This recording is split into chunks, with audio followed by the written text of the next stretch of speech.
కొట్టండి.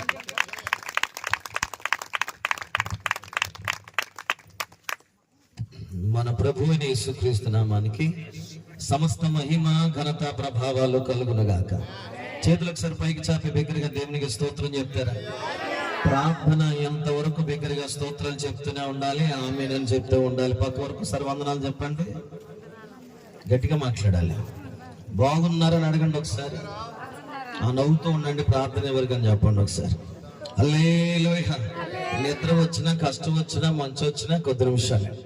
దేవుని యొక్క మహాకృప ఈ రాత్రి మనం అందరము దేవుని నామాన్ని కనపరచడానికి దేవుడు మనల్ని జతపరిచినందుకు నేను ప్రభుని స్తుతిస్తున్నాను. దైవజనులు, అభిషక్తులు, మరి బిషప్ అయ్య గారికి, యేసురత్నమయ్య గారికి, పాస్టమ్ గారికి, వారి సంఘానికి ప్రత్యేకమైన వందనాలు మరి చెల్లిస్తున్నాను. అలాగే ఏలూరు పరిసర ప్రాంతంలో పరిచయం చేస్తున్న దైవజనులు, మరి జెర్మియా పాస్టర్ గారికి, మరి తోటి సహోదరులు అబ్రహం గారు, దావీదు గారికి, నాతో పాటు సహోదరులు విజయ్ గారికి, ప్రతి ఒక్కరికి నా హృదయపూర్వకమైన వందనాలు చెల్లిస్తున్నాను. మరి ముఖ్యంగా మరి స్థానికులు, గృహస్థులు, నాన్నగారికి, అలాగే తమ్ముడు మనోజ్, చెల్లికి, వారి కుటుంబ సభ్యులందరూ కూడా ప్రత్యేకమైన వందనాలు చెల్లిస్తున్నాను. ఇలా చెప్పండి, యేసు ఒక్కడే. గట్టిగా చెప్పండి, పైకి రెండు చేతులు పైకి చాపి. మనం ఇలా ఉన్నామంటే చెప్పండి చెప్పండి చెప్పండి, నవ్వు తెరిచి యేసు ఒక్కడే. స్తోత్రం చెప్పండి. ఇలాగ ఆరాధిస్తున్నామంటే యేసు ఒక్కడే. ఆరోగ్యంగా ఉన్నామంటే యేసు ఒక్కడే. ఆనందముగా ఉన్నామంటే యేసు ఒక్కడే. సమస్తము కలిగి ఉన్నామంటే యేసు. సజీవులుగా ఉన్నామంటే యేసు ఒక్కడే. నిలిచి ఉన్నామంటే, బ్రతికి ఉన్నామంటే, ఆహారం తినుచున్నామంటే, జీవిస్తున్నామంటే, పని చేసుకుంటున్నామంటే, నిద్రపోతున్నామంటే, తిరిగి లేస్తున్నామంటే, సమస్తము కూడా దేని బట్టి, దేని మూలముగా అంటే యేసుని బట్టి మాత్రమే. గట్టిగా చప్పట్లు కొడుతున్నారు సార్. హల్లెలూయా. ఆయన నమ్మదగిన దేవుడు. ఆయన ఎంతైనా నమ్మదగిన దేవుడు.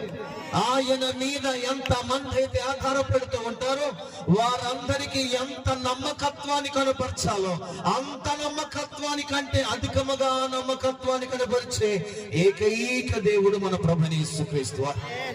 సమయోచితంగా 4 మాటలు మీతో మాట్లాడతాను, మనసు పెట్టండి. ఒకసారి ఇలా చూడండి, చూడండి. అందరు బాగున్నారమ్మా? ఒకసారి మీరందరూ ఇలా ఉండాలి. ఎలా ఉండాలంటే యుద్ధానికి బయలుదేరుతున్నటువంటి మనుషుల్లా ఉండాలి. అలా ఉండాలంటే అలా ఉండాలి. ఇలా పక్క పడిపోలా, ఎదుటోళ్ళ మీద పడిపోలా, లేదు ఎవరి మీద పడిపోద్దు, యేసయ్య మీద పడిపోద్ది మీ రాత్రి. స్తోత్రం చెప్పండి ఒకసారి. బైబిల్ గ్రంథంలో 4 మాటలు చూపిస్తాను, ఎక్కువ మాట్లాడు. తెరవండి బైబిల్ గ్రంథం నుండి యోహాను సువార్త 8వ అధ్యాయము 9వ వచన భాగాన్ని చదువుకుందాం. యోహాను సువార్త 8వ అధ్యాయము 9వ వచన భాగము. వారు ఆ మాట విని పెద్దవారు మొదలుకుని చిన్నవారి వరకు ఒకని వెంట ఒకడు బయటికి వెళ్ళిరి. యేసు ఒక్కడే మిగిలినో. చాలు. ఒకసారి మరలా రిపీట్ చేద్దామమ్మా. అదే మాట చదవండి. వారు ఆ మాట విని పెద్దవారు మొదలుకుని చిన్నవారు వరకు ఒకని వెంట ఒకడు బయటకు వెళ్ళి యేసు ఒక్కడే మిగిలెను. పరిశుద్ధ గ్రంథములో చదవబడినటువంటి మాట మీకు తెలుసు. అర్థవంతముగా కొన్ని మాట్లాడుకుందాం. ఒక స్త్రీని గురించి జరిగినటువంటి పరిస్థితి గురించి రాయబడింది. ఆమె ఒక పాపము చేసిందని, ఆ పాపము చేత అక్షర సంబంధమైన ధర్మం ఏం చెప్పిందంటే, ఆమె చేసినటువంటి ఆ పాపము చేత, వ్యభిచారము చేత అక్షర సంబంధమైన ధర్మం ఏం చెప్పిందంటే ఈమెను రాళ్లతో కొట్టి చంపాలి. చెప్పండి, ఎలా చంపాలంటే ఆవిడ? పెద్దవాళ్ళందరూ చెప్పాలి, కూర్చున్న వాళ్ళు, కింద కూర్చో, పైన కూర్చున్న వాళ్ళు. ఎలా చంపాలి? రాళ్లతో కొట్టి చంపాలి. న్యాయం చేయడానికి, ధర్మం జరిగించడానికి పెద్దలు, చిన్నవారు అందరూ ఏకమయ్యి ఆమెను ఏం చేస్తున్నారు? చంపడానికి రాళ్ళు పట్టుకుని పరిగెత్తిస్తున్నారు. పరిగెత్తుకొస్తూ ఉంటుంటే యేసు ప్రభు దగ్గరికి వచ్చింది. చెప్పండి ఒకసారి. ఎవరు పరిగెత్తిస్తున్నారు? పెద్దోళ్ళు ఉన్నారు, చిన్నోళ్ళు ఉన్నారు. వీళ్ళందరూ కలిసి ఏం చేస్తున్నారు? న్యాయము జరిగిస్తున్నారు. ఏ న్యాయం అది? అక్షర సంబంధమైన ధర్మము లేదా న్యాయము. పాత నిబంధన గ్రంథములో రాయబడినటువంటి ధర్మశాస్త్రములో ఉన్నటువంటి న్యాయ విధిని వారు జరిగిస్తున్నారు. యేసు ప్రభు దగ్గరికి ఆ స్త్రీ రాగానే యేసు ప్రభు ఒక మాట అన్నాడు, ఒక మాట రాస్తూ వాళ్ళు ఒక హద్దు పెడుతూ అన్నాడు, మీలో ఎవడైతే పాపము చేయలేదో వాడు మొదట రాయి వేయండి అన్నారు. ఆ మాట విన్న తర్వాత ఇప్పుడు మనం చదువుకున్నాం 8:9 ప్రకారముగా వారు ఆ మాట విని పెద్దలు గాని అలాగే చిన్నలు గాని ఒక్కని వెంట ఒకరు వెళ్ళిపోయేరి, యేసు ఒక్కడే నిలబడెను అన్నాడు. స్తోత్రం చెప్పాలి ఒకసారి గట్టిగా, చేతులు పైకి చాపి బిగ్గరగా స్తోత్రం చెప్పండి. ప్రియ సోదరులారా, మన జీవితంలో ఇదిగో మనకు మేలు చేయడానికి ఎవరు రాడు, మనకు సహాయం చేయడానికి ఎవరు రాడు, మన జీవితంలో అక్కర్లు తీర్చడానికి ఎవరు రారు, మన జీవితంలో ఏదైనా బాగుపడే క్రియలు జరిగించడానికి ఎవడు రాడు. కానీ ఎవరి మీద మనం ఆశ పెట్టుకుంటామో, ఎవరి మీద నమ్ముకుంటామో వాళ్ళే మనల్ని ఏం చేస్తారు తెలుసా? లోకపరమైన మనుషులు రాలుగుతూ ఉంటారు.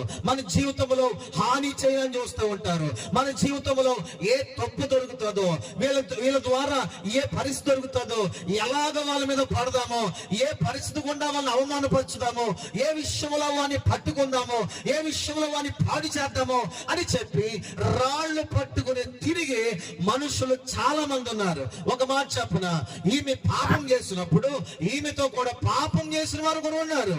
ఈమె జీవితంలో కడుపుకు ఇదిగో కనీస పరిస్థితి జరగని స్థితిలో చూచిన వారు ఉన్నారు. అసలు చెప్పాలంటే చాలా మంది సహాయం చేయని కారణం చేతనే, ఆమెను పోషించేవారు యథార్థవంతులుగా లేని కారణం చేతనే, ఏదో మంచిదో చెడ్డదో పక్కన పెడితే ఆమె జీవితంలో వచ్చినటువంటి ఆ పరిస్థితిని అందరూ చూచారు. కానీ చూచిన మనిషిని ఏ ఒక్కడు కూడా ముందుగా వచ్చి, అమ్మా నువ్వు చేసిన పని మంచిది కాదు, నీకు ఉపాధి కలిగిస్తామో, నీకు మంచి చేస్తామో, నీకు మేలు చేస్తామో, నీకు ఆహారం పెడతామో, నీకు ఇదిగో మేలైన ప్రయోజనకరమైన దాన్ని మీకు చెప్తామో, దీన్ని విడిచిపెట్టండి అనేవాడు ఒక్కడు కూడా లేడు. ఒక్కడు కూడా లేకపోతే పక్కన పెడితే ఈమె ఎప్పుడు దొరుకుతుందా, ఎప్పుడు పట్టుకుని చంపేద్దామా అని చెప్పి ఎదురు చూచిన వారు ఉన్నారు. ఒక మాట చెప్తాను, ఈ భూమి మీద ఎవరు నమ్మకస్తులు కాదు, ఈ భూమి మీద ఎవరు మన మేలు కోరుకునేవారు కాదు. నేను ప్రకటిస్తున్న యేసయ్య అందరికంటే, ప్రపంచంలో ఉన్న వారందరికంటే ఆయన ఒక్కడే నిన్ను ప్రయోజకుడిగా చేయగలిగిన దేవుడు.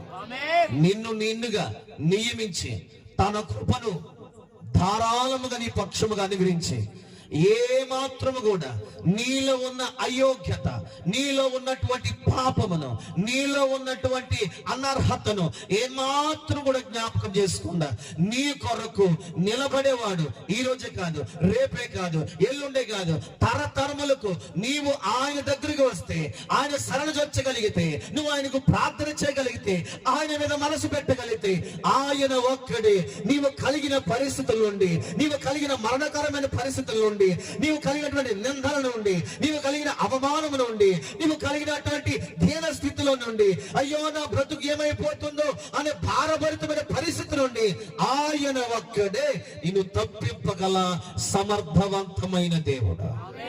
ఆమేన్ చెప్తారు ఒకసారి. 4 మాటల మొదటి మాట ఏంటంటే, నిన్ను క్షమించేవాడు నా యేసయ్య. ఏం చేసేవాడు? ఏం చేసేవాడు? ఏమండి, ఈ రోజునండి బయటికి వస్తే ప్రజల ఎదుట అందరూ నీతిమంతులే, కానీ రహస్య జీవితాలు చూస్తే చాలా మంది ఈ ప్రపంచంలో నేటికి పాపాత్ములే. బైబిల్ చెప్తుంది, యేసుక్రీస్తు రక్తము ప్రతి పాపము నుండి మనలను పవిత్రులుగా చేయను. మానవుడికి మొదటిగా కావలసిన అద్భుతమైన బహుమానం ఏంటి తెలుసా? క్షమాపణ. చెప్పండి, క్షమాపణ. ఆ రోజున ఆమె చేసిన పని క్షమించదగింది కాదు, ఆమె చేసిన పని మెచ్చుకోదగిన పని కాదు, ఆమె చేసిన పని వారవదగినది కాదు.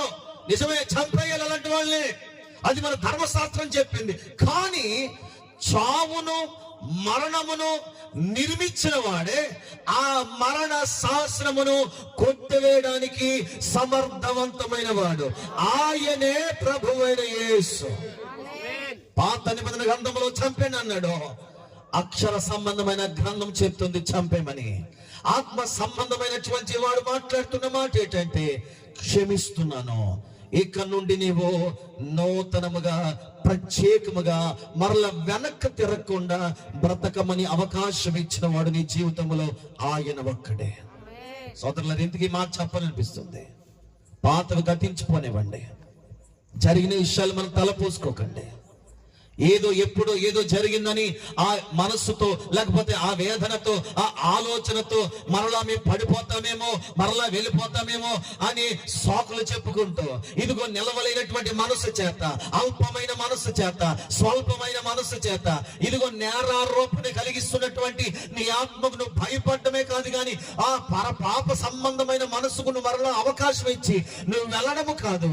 ఈ రాత్రి నువ్వు గమనించు, ఏదైతే నీ జీవితం మరలా మొదటిగా వచ్చిన దినాల్లో దేవుని దగ్గర ఒప్పుకొని విడిచిపెట్టావో, లేకపోతే ఇదే మొదటిసారిగా దేవుని దగ్గర నువ్వు పశ్చాత్తాపడుతున్నావో, నీవు నమ్మదగిన దేవుని వైపు వచ్చావు కనుక నీ జీవితంలో ఆయన నిన్ను హెచ్చించాలంటే, నిన్ను బలపరచాలంటే, ఆయన జీవితాన్ని కట్టాలంటే ఆయన ఒక్కడే మార్గమని ఈ రాత్రి ప్రకటిస్తున్నాను. ప్రభు నిన్ను క్షమించాడు కాబట్టి ఎవరి క్షమాపణ నీకు అవసరం లేదు.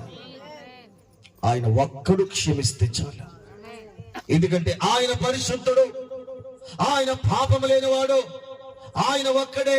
ఇదిగో మానవులందరూ కొరకు ఈ భూమి మీదగా వచ్చి 2026 సంవత్సరాల క్రితము రాను మీద శాపగ్రస్తుడిగా పిలబడి మన కొరకు లేచి అద్భుతమైన రాజ్యాన్ని కడుతూ మనల్ని తీసుకెళ్ళడానికి ఇష్టపడుతున్న దేవుడు ఆయన. ఆయన ఒక్కడే మనలను క్షమించగలిగిన దేవుడు. ఈ మాట పక్క వద్ద చెప్పండి, ఆయన ఒక్కడే క్షమించగలిగిన దేవుడు. పక్కవని చూడండి, సెకండ్ ఇవ్వండి ఒకసారి. ఇలా చెప్తూ ఉండగా మీలో వేడి పుట్టాలి. ఇలా వింటున్నప్పుడు వేడి పుట్టాలి. వేడి పుడితే మనం అందరం స్తోత్రం చెప్పగలుగుతాం. ఆమె చెప్పండి ఒకసారి గట్టిగా, ఆమె చెప్పాలి. చెప్పారా? కొంతమంది చెప్పలేదు కదా. మీకేం గొడవలు ఉన్నాయా? కొట్లాట్లు ఉన్నాయా? మీ కోడి పక్క వాళ్ళు ఎత్తిపోయారా, లేకపోతే పందిని ఎత్తిపోయారా? ఎలా సూత్తరేటమ్మో ఒకసారి చెప్పండి. ఆయన ఒక్కడే క్షమించగలిగిన వాడు. ఆమె చెప్పాలి. హల్లెలూయా. నీ స్థితి ఏదైనా ఆయన ఒక్కడి నీ స్థితిని మార్చేవాడు. నీ పరిస్థితులు ఏదైనా ఆయన ఒక్కడి నీ పరిస్థితులు మార్చగలిగిన దేవుడు. నీ చేతి పని నీకు అనుకూలంగా లేకపోయినా నిన్ను ఆయన చేతి కింద బలపరిచేవాడు ఆయన ఒక్కడే. మనుషులందరూ విసర్జించిన ఆయన ఒక్కడే శాశ్వతమైన ప్రేమతో నిన్ను ప్రేమించేవాడు. చెప్పాలి. ఆయన ఒక్కడే. అబ్బబ్బబ్బా, ఆ ఒక్కడే దొరికినందుకు మనం అందరము స్తోత్రం చెబుతాం. హల్లెలూయా. రాజులు కాదయ్యా, అధికారులు కాదయ్యా, ఈ లోకపరమైన మనుషులు కాదయ్యా, నీ ప్రేమికుడు కాదయ్యా, నీ ప్రేమికురాలు కాదు, నీ కంటికి పుట్టినోళ్ళు కాదు, నీ ఒంటికి పుట్టినోళ్ళు కాదు. ఎవరయ్యా నీకు శాశ్వతంగా తోడుగా ఉండేదంటే ఆయన ఒక్కడే. ఆయన పేరు నజరేయుడైన యేసు. తరాలు మారిపోవచ్చు, కాలాలు మారిపోవచ్చు, ఆయన మారినవాడు. ఆయన ఒక్కడే మారనివాడు. ఆమె చెప్పండి ఒకసారి. పెద్దలు చిన్నలు కూడా నోరు మూసిపోయారట. అయ్యేలా లేదమ్మా, అయిపోద్దమ్మా. నాయమ్మ లేదే. దేవునికి స్తోత్రం చెప్పండి. అయిపోద్దమ్మా, అయిపోద్ది. స్తోత్రం చెప్పండి. పోలీ ఈ మాట అందరూ చెప్పుకోండి ఒకసారి. అయిపోద్దనండి. ఏమైపోద్ది? పని అయిపోద్ది. స్తోత్రం చెప్పండి ఒకసారి. హల్లెలూయా. దేవుడు మాకు వినిపిస్తూ ఉంటాడు. మరి మేము అది దేవునికి స్తోత్రం. పర్లేదు, ఏం కాదు, కూర్చోండి. దేవునికి స్తోత్రం చెప్పండి. ఆయన ఒక్కడే క్షమించగలిగిన వాడ. నేను మాట అంటాను, ఏమనుకోకండి. ఆయన క్షమిస్తే ఎవడి క్షమాపణ కావాలి నీకు? ఏండి? ఆయన క్షమిస్తే, ఆయన నిన్ను రక్షిస్తే, ఆయనను ప్రేమిస్తే ఎవరి ప్రేమ కావాలి? ఎవరి క్షమాపణ కావాలి? మరలా చెప్తారు. మొదటి మాట, ఆయన మనలను క్షమించగలిగిన వాడు. ఎవరు క్షమిస్తారు? అక్కడ పెద్దలు లేరు. వీళ్ళందరూ చంపేయడానికి వచ్చారండి. చంపేయడానికి వచ్చిన వాళ్ళందరినీ దేవుడు గెంటేశాడా? ఒక్కడు నిలబడ్డా. నేను నిన్ను ప్రేమిస్తున్నాను అన్నాడు ఆయన. ఒకసారి చప్పట్లు కొడతాను దేవునికి. మొదటి మాట, ఆయన ఒక్కడే క్షమించగలిగిన దేవుడు. త్వరగా వెళ్ళిపోతాను, 2వ మాట చదువుతారా? యోహాను సువార్త 2వ అధ్యాయము, త్వరగా చదవండి. యోహాను సువార్త 2వ అధ్యాయము 5వ వచన భాగం చదువుకుందాం. అందరికి తెలిసిన మాటలే. ఆయన తల్లి పరిచారకులు చూచి ఆయన మీతో చెప్పినది చేయడు. నీకు తెలిసింది కాబట్టి ఇప్పుడప్పుడు అయ్యేలా లేదన్న మాట కనబడుతున్నాయి కాబట్టి త్వరగా చెప్పేస్తాను. ఏంటి విషయం అంటే, ఏదో ఒక ఊర్లో వివాహం జరుగుతుంది. ఊరి పేరు చెప్పాలి త్వరగా. తేలే సోమవారమా, ప్రగడవారమా, ఏలూరా, సెంతలూరా? చెప్పాలి గట్టిగా. కానా అన్న ఊరిలో వివాహం జరుగుతుంది. వివాహానికి యేసు ప్రభుల వారు వెళ్ళారు, యేసు ప్రభు తల్లి గారు, వారి బంధువర్గాలు అందరూ వెళ్ళారు. జరిగిన సత్యం ఏంటంటే అక్కడ ఏమైపోయింది? ఇలా చెప్పండి, పక్క టైం అయిపోయిందా? చెప్పాలి ఏమైపోయింది? ఏటీఎంలో డబ్బులు అయిపోయా? ఏం కాదు. ఏమైందంటే ద్రాక్షరసం అయిపోయింది. ద్రాక్షరసం అయిపోతే యేసు ప్రభు యొక్క తల్లి గారు వచ్చి అంటది, ఏమంటుంది శిష్యులు చూసి? ముందు ఏమడిగింది? ఆవిడెళ్ళి ఏంటిది మరి, ద్రాక్షరసం అయిపోయింది కదా, ఏదో చేయండి ఆయన్ని. ఓ మాట, పెళ్ళి ఎవరిదే? యేసుప్రభుదా? ఆ పెళ్లి పెద్దల దగ్గరికి వెళ్ళాలా లేకపోతే యేసుప్రభు దగ్గర రావాలా? ఆవిడ ఇంటికి పెళ్లి కొడుకు ఉన్నాడు అనుకోండి, పెళ్లి కొడుకు తాలూకో పెళ్లి కూతురు తాలూకో పక్కన ఎట్టండి. పెళ్లి కొడుకు ఉన్నాడు, పెళ్లి కొడుకు తాలూకు అనుకోండి. వీళ్ళు ఎవరు? మరియమ్మ గారి కుటుంబం. పెళ్లి కొడుకు తండ్రి దగ్గరికి వెళ్ళాలా వద్దా? మీరు చెప్తే లేదు ఈ మాట. నేను ఆదాము గారు వెళ్ళాలా? ఆదాము గారు పెద్దయినా ఆదాము గారు కొడుకు పెళ్లి అవుతుంది అనుకో, ఏదైనా కావాలంటే ఎక్కడికి వెళ్తాం? పెళ్లి పెట్ట మీద కూర్చోడి దగ్గరికి వెళ్తామా, పెద్ద అయిన దగ్గరికి వెళ్తామా? ఇప్పుడు మరియమ్మ గారు ఎక్కడికి రావాలి? గట్టిగా చెప్పాలి. మరియమ్మ గారిలో మెచ్చుకోదగిన ఒక అద్భుతమైన విషయం ఉందండి. ఆమె మార్గమైన దేవుని సూచిస్తుంది. ఆమె సత్యమైన దేవుని సూచిస్తుంది.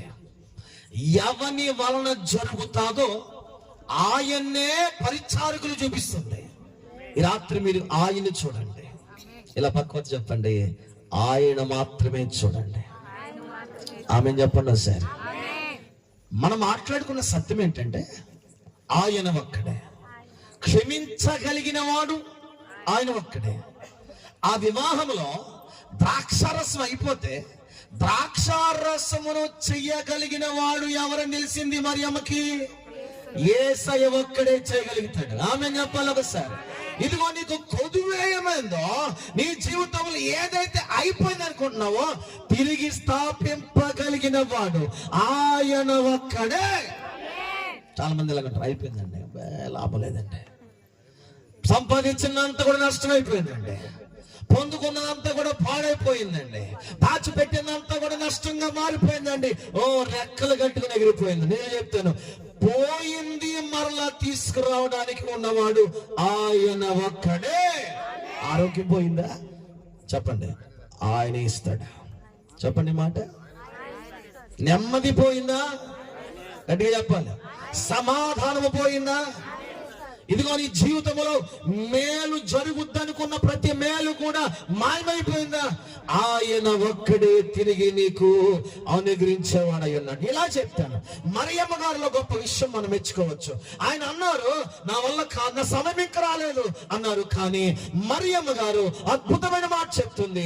ఎవరిని చూపించిందంటే, ఆ వివాహం జరుగుతున్న పెద్దలు చూపించలేదు, ఆ బంధువులు చూపించట్లేదు, లోకపు అధికారులు చూపించట్లేదు, లేకపోతే ద్రాక్షారసం ఎక్కడ దొరుకుతాదో అక్కడ అంటే చెప్పట్లేదు. కానీ ఈమె యేసు ప్రభుని సూచిస్తుంది, యేసు ప్రభుని చూపిస్తుంది, యేసు చెప్పినది చేయమని చెప్తుంది. సోదరులారా, ఈ రాత్రి నిలిచిన నీవు, వాక్యం వింటున్న నీవు, మరియమ్మ గారు చెప్తున్న మాట ఏంటంటే, యేసు ప్రభు చెప్పింది నీవు చేయగలిగితే, యేసు ప్రభు చెప్పింది చేయగలిగితే, యేసు ద్వారా నీ జీవితం మధురమైన ద్రాక్షరసముగా మార్చబడతాది.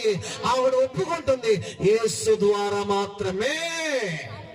గట్టిగా చెప్పండి. మేము మోగదయ్యలు పెట్టేసి మీకు ఇందాక ఆయనకి 8 దయ్యాలు పట్టి ఇడిచిపెట్టేస్తే మీకు ఇప్పుడు మోగదయ్యలు పెట్టేసే కదా. స్తోత్రం చెప్పండి గట్టిగా. హల్లెలూయా. ఇది 2వ మాట. ఎవరి వల్ల జరుగుద్ది? ఎవరు చెప్తున్నారు? ఏం చేయమంటుంది? ఆయన చెప్పింది చేయండి. ఈ రాత్రి ఒక మాట చెప్తున్నా, నీ జీవితంలో ఒక పెను మార్పు రావాలంటే మా బ్రతుకుల్లో ఒక మాట, ఆయన మాట వింటే మా బ్రతుకులు దేవుడు మార్చాడు. నిజమే, మేము కూడా ఒకప్పుడు ఎందుకు పనికిరానాళ్ళం. కానీ ఈరోజు ఆయన ఆలోచన, ఆయన చిత్తం గ్రహిస్తుంటే, నా తండ్రి మేమేనా, మమ్మల్ని నువ్వు ఎన్నుకున్నది, మాతోనే మీరు ఉంటుంది అనే అద్భుతం కనబడుతుంది. ఎందుకు తెలుసా? ఆయన నీటిని ద్రాక్షారసముగా మార్చిన విధానం చూస్తే ఆయన ఒక్కడే మన జీవితంలో అద్భుతములు చేసే దేవుడై ఉన్నాడు. మొదటి మాట, ఆయన ఒక్కడే మనలను క్షమించేవాడు. రెండో మాట, ఎవరి ద్వారా జరగని కార్యము వివాహములో ఆయన ద్వారా మాత్రమే జరిగింది. అనగా ఆయన ఒక్కడే అద్భుతములు చేసేవాడు. స్తోత్రం చెప్పండి. చెవులు పని చేయట్లేదండి ఆ కాలంలో. డాక్టర్లు ఎవ్వరు అన్నారు, ఇక చెవులు రావేగా, పని నరం తగిలిపోయింది, సిట్లు పోయింది, చిన్న మెదలకి తాగేసింది అన్నారు. కానీ యేసు ప్రభు అన్నాడు, చేతులు ఇలా పెట్టి, ఏమాడు చెప్పండి, ఓ మాట చెప్పండి, బైబిల్లో ఉన్నమాట. చెవులు తీరుమందానికి ఏమన్నాడు? గట్టిగా చెప్పాలి. ఏటమ్మా బాబు, ఎంత బాధపడతా చెప్తున్నారు, గట్టిగా చెప్పండి. మీరే కరెక్ట్గా చెప్పారు, గట్టిగా చెప్పాలి. యెఫ్తా అంటే దానికి అర్థం ఏంటి? ఇప్పుడు చెప్పండి, గట్టిగా చెప్పండి. మీ జీవితంలో దేవుడు కార్యాలు తెరుస్తాడు. బాబా చెప్పాలి. బ్యాచ్, పురుషుల బ్యాచ్ అందరు కలిసి చేతుల పైకి చెప్పండి. పోనీ ఆ మాట తిరగకపోతే చెప్పండి, తెరవబడును గాక. గట్టిగా చెప్పాలి, తెరవబడును గాక. నా జీవితంలో అద్భుతములు చేసేవాని యొక్క కార్యములు తెరవబడును గాక. ఈ రాత్రి నుండి నా జీవితంలో ఇదిగో మధురమైన ద్రాక్ష రసముగా అటువంటి అనుభవాలు నా జీవితంలో దేవుడు తెరచును గాక అని చెప్పండి. ఇలా గట్టిగా చెప్పండి, చెప్పలు కొడుతూ, ఆయన ఒక్కడే అద్భుతములు చేసేవాడు. మాట రాని వారికి మాట ఇచ్చిన వాడు ఆయన ఒక్కడే. పని చేయని ఉచ్చకాలు చేతులు కలిగిన వాడిని పని చేసే పాత్రలుగా మార్చిన వాడు ఆయన ఒక్కడే. చచ్చిన వారిని పైకి లేపిన వాడు ఆయన ఒక్కడే. ఇదిగో ప్రయోజకులు కాని వారిని, చావరులైన వారిని ప్రయోజకులుగా మార్చి అనేక గొప్ప సాక్షి నిలబెట్టి అద్భుతముగా వాడుకున్నవాడు ఆయన ఒక్కడే. రెండవ మాట, ఒక్కటే మాట, ఆయన ఒక్కడే క్షమించేవాడు, ఆయన ఒక్కడే అద్భుతములు ఇచ్చేవాడు. ఇలా చెప్పండి, కానాను వివాహం ఎవరు అద్భుతం చేశారు? అక్కడ ఎవరెవరు ఉన్నారు మీరు ఆల్రెడీ విన్నారు. యేసుప్రభు ఉన్నాడు, యేసుప్రభు శిష్యులు ఉన్నారు, పెళ్లి మాతే మరియమ్మ గారు, యోసేపు గారు అందరూ ఉన్నారు. కానీ ఎవరు అద్భుతం చేశారు? గట్టిగా చెప్పండి, కొంచెం గట్టిగా మాట్లాడుతున్నారు. ఇప్పుడు మీకు తెలియవలసిన విషయం ఏంటంటే, యేసయ్య ఒక్కడ అద్భుతాలు చేస్తాడు. మూడవ మాట చదువుకుందాం. మీ కంగను బట్టి నేను కూడా ముందుకు వెళ్తాను. మత్తయి సువార్త 17వ అధ్యాయం 8వ వచనం. చాలా ప్రాముఖ్యమైన విషయాలే చెప్తున్నాను. మత్తయి సువార్త 17:8. వారు కళ్ళెత్తి చూడగా యేసు తప్ప మరి ఎవరును కూడా, గట్టిగా చెప్పాలి, మీకు అర్థమయ్యే భాషలో చెప్పేస్తానే, మీ వాడుక భాషలో. యేసు ప్రభు ఇద్దరు శిష్యులు కలిసి ఎక్కడికి వెళ్ళారు? రూపాంతరం కొండ. ఏ కొండ? కొండలో వెళ్ళే వాళ్ళు చేతులు ఎత్తున్నా సరే, కొండలో లేదా, గాడ్ బ్లెస్ యూ. రూపాంతరం కొండకి వెళ్ళారు. ఆ కొండకి వెళ్ళగానే ఎవరిని తీసుకెళ్ళాడు ఆయన? పేతురు గారిని, యోహాను గారిని తీసుకెళ్ళాడు. తీసుకెళ్తే అక్కడ ఉన్నట్టు ఉండి యేసు ప్రభు యొక్క ఆకారం ఎలాగైపోయింది చెప్పాలి? తెల్లనిగలాడుతున్నటువంటి అద్భుతమైనటువంటి శక్తి గల వాడిగా అయిపోయాడు. అలా అయిపోగానే పైన ఆకాశం నుండి ఎవరెవరు వచ్చారు? బైబిల్లో చదివిన మాటలు చెప్పండి. ఒక పక్కన ఏలియా, మరొక పక్కన ఎలీషా, మోషే. చెప్పండి. ఒక పక్కన జెర్మియా గారు, ఒక పక్కన సుధాకర్. వాక్యం తెలుసు కదా, మొదటి మాట చెప్పండి. ఒక పక్కన ఏలియా, మరొక పక్కన, ఒకసారి గట్టిగా చప్పలు కొట్టండి అమ్మా, గట్టి కొట్టండి చెప్పండి, గట్టిగా ఊరంతా గట్టి కొట్టండి, చప్పలు కొట్టండి, గట్టిగా కొట్టండి చెప్పండి. స్తోత్రం చెప్తా కొట్టాలి, స్తోత్రం చెప్తా కొట్టాలి. హల్లెలూయా హల్లెలూయా అని కొట్టాలి, గట్టిగా చెప్పట్లా. హల్లెలూయా. రూపాంతర కొండ మీద ఓ పక్కన మోషే, మరొక పక్కన ఏలియా. ఈలోగా పేతురు గారు వచ్చేసి అంటాడు, మాటలు వినండి. పేతురు గారు అయిపోయింది, చివరికి వచ్చి పేతురు గారు వచ్చి అంటాడు, అయ్యా ఇక్కడే మనం ఉందాం. మీరు ఒప్పుకుంటే మీకు ఒక గుడి, మోషే గారికి ఒక గుడి, ఏలియాకి ఒక గుడి కట్టేస్తామయ్యా. ఇక్కడ పర్ణశాల కట్టేద్దాం. పర్ణశాల కట్టేసి ఇక్కడే నీకు ఒకటి, ఆయనకు ఒకటి మేము కొలువు చేసేసుకుని మేము మొక్కేసుకుంటాం అని చెప్తున్నారు. అలా ఇది భజన బ్యాచ్ అన్నమాట. భజన బ్యాచ్ బాగా ఉంటుంది కదా. దేవుణ్ణి మాత్రమే ఆరాధించమని ప్రభు తప్ప వేరే మార్గం లేదని వాక్యం చెప్తుంటే కొంతమంది మనుషులు కూడా పూజిస్తూ ఉంటారు. అలాంటి వారి కోసం ఒక మాట చెప్తున్నాను, ఆలోచించండి. బైబిల్ చెప్తుంది, అలా చెప్తుండగా పేతురు అలా చెప్తుండగా పైన ఒక శబ్దం వినబడింది. ఏంటో శబ్దం అది? మీకు వాక్యం తెలుసుగా చెప్పేస్తున్నాను.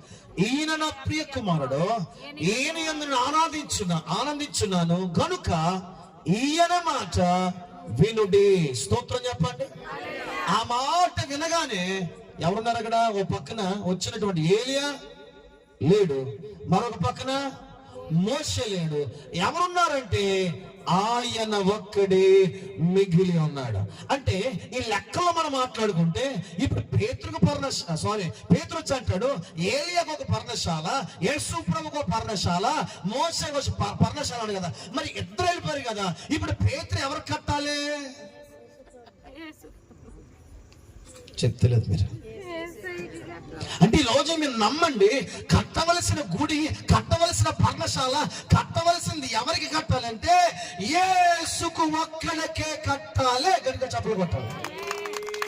ఓ పనికిమాలోళ్ళు తిరుగుతున్నారు రోడ్లు అంటే ఫిలిం యాక్టర్లు కడతారండి.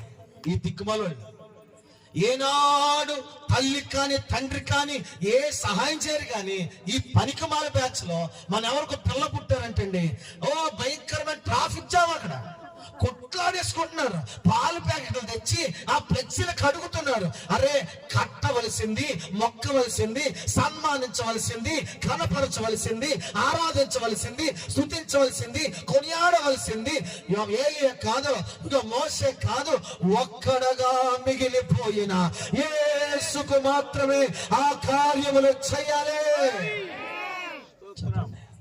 మొదటి మాట క్షమించుటకు యేసు ఒక్కడే. రెండో మాట అద్భుతములు చేయుటకు యేసు ఒక్కడే. గుడి కట్టాలన్నా, ఆరాధించాలన్నా, మొక్కాలన్నా, మహిమపరచాలన్నా, ప్రార్థించాలన్నా, స్తుతించాలన్నా, సాక్ష్యం పలకాలన్నా, ఇలాంటి కోటాలు ఏర్పాటు చేయాలన్నా ఆయనకు ఒక్కడికే చేయాలి. అందుకే పేతురు గట్టిగా పడడం బట్టే పరిశుద్ధాత్మ పొందుకున్న తర్వాత ఈ నామమే రక్షణ పొందాలి తప్ప మరి ఏ నామము రక్షణ లేదని డిక్లేర్ చేసేసాడు. స్తోత్రం చెప్పండి. ఇప్పుడు ఆరాధించుటకు అర్హుడైన వాడు చెప్పాలి యేసయ్య ఒక్కడే. ఇంకా నాలుగో మాట అర్థమవుతుంది అనుకుంటున్నాను చాలు, ఇంకంత వివరం అసలు లేదు. నాలుగో మాట బైబిల్ తెరవండి. కొరింథీయులకు రాసిన మొదటి పత్రిక 8వ అధ్యాయం 6వ వచనం. మొదటి కొరింథీయులకు రాసిన పత్రిక 8వ అధ్యాయం 6వ వచనం. ఆకాశమందైనను భూమి మీదనైనను ఉన్నను మనకు ఒక్కడే దేవుడు, ఆయన తండ్రి, ఆయన నుండి సమస్తము కలిగిన, ఆయన నిమిత్తము మనమున్నాము, మరియు మనకు ప్రభు ఒక్కడే, ఆయనే యేసుక్రీస్తు. ఆయన ద్వారానే సమస్తము కలిగిన, మనము ఆయన ద్వారా కలిగిన వారు. స్తోత్రం చెప్పండి. నాలుగో మాట ఏంటంటే సమస్తము చేయుటకు ఎవరికి అధికారం ఉంది? యేసుకొక్కడికే. నీ జీవితంలో ఫైనల్ టచ్ ఒక మాట చెప్తే ప్రార్థన చేస్తాను. ఏది చెయ్యాలన్నా ఏలియా చేయడా? చెప్పండి. మోషే చేయడా? ఇలా అంటాను వేరే అనుకోకండి. ఇక్కడ ఉన్నవారు ఎవరు ఏం చేయరు. నేను చేసేది ఒకటే, చేసేవాడిని గురించి మీకు ప్రకటిస్తాం, చేసేవాడిని వైపు మిమ్మల్ని నడిపిస్తాం, చేసేవాడిని గురించే మాట్లాడతాం. అది మీరు వినగలిగితే, మాట చెప్తున్నాను, ఈ రాత్రి ఏది ఆగిపోయినా, ఏది జరగదని అనుకుంటున్నా, ఏది మా వల్ల కాదనుకుంటున్నా, సమస్తము జరిగించిన వాడు ఒక్కడే. నీ జీవితంలో, నా జీవితంలో ఏదో ఒక కార్యమే చేయబోతున్నాడు. ఇలా చెప్పండి, ఈ 2026 మాకు వినబడుతున్న స్వరం ఏంటంటే, దేవుడు ఏదో అద్భుతమే చేయబోతున్నాడు. ఇలా చెప్పండి, ఆగిపోయి ఎవరికి రాబోతున్నాడు, మేము ఎవరికి రాబోతున్నాయి, ఏదో మీరు కనిపెడుతున్నారు. ఈ రాత్రి నువ్వు అలాంటి హృదయంతో ఉండొచ్చు. నేను చెప్తున్నాను, అమ్మా, నీకు దేవుడు ఇవ్వబోతున్నాడు, సమస్తము చేయబోతున్నాడు. ఇలా చెప్పండి, సమస్తము చేయబోతున్నాడు. గట్టిగా చెప్పాలి. 1, 2 చేయడు ఈ సంవత్సరం. చెప్పండి, సమస్తము చేస్తాడు. ఏంటి, ఏం ఆగిపోయినా నేను చెప్తున్నాను, మీరు నమ్మండి. నేను ఒక ప్రవక్తనే, ఆమె చెప్పాలి అసలు. నేను చెప్తున్నాను, ఎందుకంటే నేను ఏం పలికిన దేవుడు కాదంట. ఇందాక అదే మాట్లాడుకుంటున్నాను. ఇలా చెప్పండి, ఏది ఆగిపోయిన ఈ సంవత్సరం అంతా దానికి సంబంధించినటువంటి అన్ని నీ చేతికి దేవుడు అప్పచెప్పినగా. గట్టి ఆమె చెప్పాలి. ఇది చెప్పండి, ఏది జరగాలన్నా ఆయన ఒక్కడే. చెప్పండి, ఏది జరగాలన్నా, పిచ్చగా ఉండాలి ఈ మాటల జీవితంలో. ఏది జరగాలన్నా ఆయన ఒక్కడే. నేను చెప్పినట్టు చెప్పండి అమ్మా. ఏది జరగాలన్నా ఆయన ఒక్కడే. క్షమించాలన్నా, అద్భుతములు చేయాలన్నా, ఆరాధించాలన్నా, సమస్తము జరిగించాలన్నా ఒక్కడైనా దేవునికి గట్టిగా చప్పలు కొడుతూ లేచినబడండి, ప్రార్థన చేద్దాం. గ్లోరీ హల్లెలూయా హల్లెలూయా. లేచినబడండి, అలా చప్పలు కొడుతూ స్తోత్రం చెప్తూ లేచినబడతాం. హల్లెలూయా హల్లెలూయా. రాత్రి ఒక్కడై ఉన్న దేవుని మీద మీరు మనసు పెట్టుకోండి. ఒక్కడై ఉన్న మంచి ఆయన మీద మనసు పెట్టుకోండి. క్షమించగలిగిన వాడు, అద్భుతములు చేయగలిగిన వాడు, ఆరాధించుటకు, స్తుతించుటకు, ఆధారపడుటకు, ఓ యజ్ఞము చేయుటకు, ఓ బలి ఇవ్వడానికి, ఇదిగో ప్రార్థన చేయడానికి, ఓ పూజించడానికి, ఓ ఎవరే అర్హుడు తెలుసా? ఆయన ఒక్కడే. సమస్తం జరిగించడానికి అర్హుడెవరు తెలుసా? ఆయన ఒక్కడే. చేతులు పైకి చాపేలా చెప్పండి, ఒక్కడే ఉన్నవాడు నా జీవితంలో నీ సహాయం కావాలి అని అడగండి. నీ చరిత్ర దేవుడు మార్చిపోతున్నాడు. చరిత్ర మార్చిపోతున్నాడు ఆయన. మీరు నమ్మండి, నీ చరిత్ర దేవుడు నీ చరిత్ర దేవుడు మార్చిపోతున్నాడు. హల్లెలూయా హల్లెలూయా. స్తోత్రం స్తోత్రం స్తోత్రం. ప్రార్థిద్దాం, 2 చేతులు దేవుని వైపు ప్రార్థిద్దాం. అయ్యా, నీవు ఒక్కడివే నా జీవితంలో బాగు చేసేవాడు. అయ్యా, నీవు ఒక్కడివే మా బ్రతుకుల్లో కార్యము జరిగించేవాడు. నీవు ఒక్కడివే క్షమించే దేవుడు. నీవు ఒక్కడివే ఆరాధనకు యోగ్యుడవు. అయ్యా, నీవు ఒక్కడివే పరమునకు మార్గమై ఉన్నవాడు ప్రభు. జీవే మార్గమును సత్యమును జీవమై ఉన్న దేవుడవు ప్రభు. నీ వల్ల మాత్రమే మాకు రక్షణ. అయ్యా, నీ వల్ల మాత్రమే మాకు విమోచన.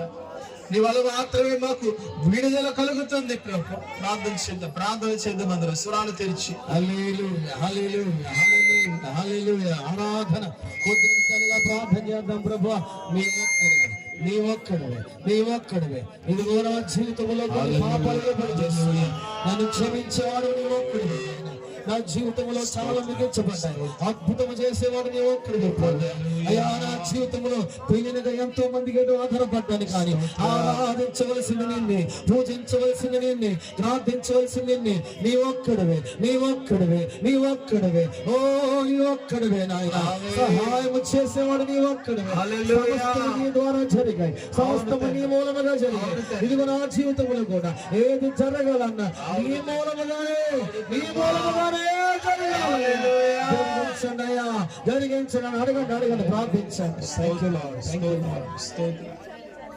హల్లెలూయా హల్లెలూయా హల్లెలూయా హల్లెలూయా.